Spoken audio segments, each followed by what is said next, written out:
नाम स्मरण का मतलब ही नहीं होता कि बैठ के राम राम राम राम करते रहे। अगर राम राम करने से शुरू भी होता है राम का स्मरण, तो भी समाप्त नहीं होता। सूफियों का जिक्र समझने जैसा है। कुछ तुम में से प्रयोग करना चाहें तो करें। सूफियों के जिक्र का आधार है अल्लाह।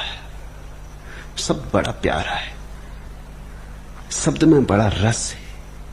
वो तो हम हिंदू, मुसलमान, जैन, ईसाई में बांट के दुनिया को देखते, इसलिए बड़ी रसीली बातों से वंचित रह जाते हैं। मैंने बहुत से शब्दों पर प्रयोग किया, अल्लाह जैसा प्यारा शब्द नहीं। राम में वो मजा नहीं है। तुम जब गुनगुनाओगे तब पता चलेगा। जो गुनगुनाहट अल्लाह में पैदा होती और जो मस्ती अल्लाह में पैदा होती है, वो शब्द में नहीं होती, किसी और में। चेष्टा करके देखना, कभी रात के अंधेरे में द्वार दरवाजे बंद करके दिया बुझा के बैठ जाना, ताकि बाहर कुछ दिखाई ही ना पड़े, अंधेरा कर लेना। नहीं तो तुम्हारी आदत तो पुरानी, कुछ ना कुछ देखते रहोगे। फिर भीतर बैठ के पहला कदम है जिक्र का, अल्लाह अल्लाह कहना शुरू करना। जोर से कहना, ओंठ का उपयोग करना। एक 5-7 मिनट तक अल्लाह अल्लाह जोर से कहना। 5-7 मिनट में तुम्हारे भीतर रसधार बहना शुरू होगी, तब ओंठ बंद कर लेना। दूसरा कदम, अब सिर्फ भीतर जीभ से कहना अल्लाह अल्लाह अल्लाह। 5-7 मिनट जीभ का उपयोग करना, तब भीतर ध्वनि होने लगेगी, तब तुम जीभ को भी छोड़ देना।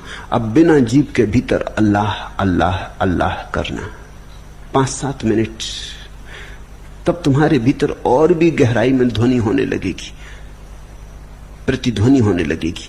तब भीतर भी बोलना बंद कर देना, अल्लाह अल्लाह वहां भी छोड़ देना। अब तो अल्लाह शब्द नहीं रहेगा, लेकिन अल्लाह शब्द की निरंतर स्मरण से जो प्रतिध्वनि गूंजी, वो गूंज रह जाएगी, तरंगें रह जाएंगी। जैसे वीणा बजते बजते अचानक बंद हो गई, तो थोड़ी देर वीणा तो बंद हो जाती, लेकिन श्रोता गदगद रहता, गूंजती रहती। ध्वनि धीरे धीरे धीरे धीरे धीरे शून्य में खोती। तो तुमने अगर 15-20 मिनट अल्लाह का स्मरण किया, पहले ओंठों से, फिर जीभ से, फिर बिना जीभ के, तो तुम उस जगह आ जाओगे जहां 2-4-5 मिनट के लिए अल्लाह की गूंज गूंजती रहेगी। तुम्हारे भीतर जैसे रोआ रोआ अल्लाह करेगा, तुम उसे सुनते रहना। धीरे धीरे वह गूंज भी खो जाएगी, और तब जो शेष रह जाता है वही अल्लाह है। तब जो शेष रह जाता है वही राम है।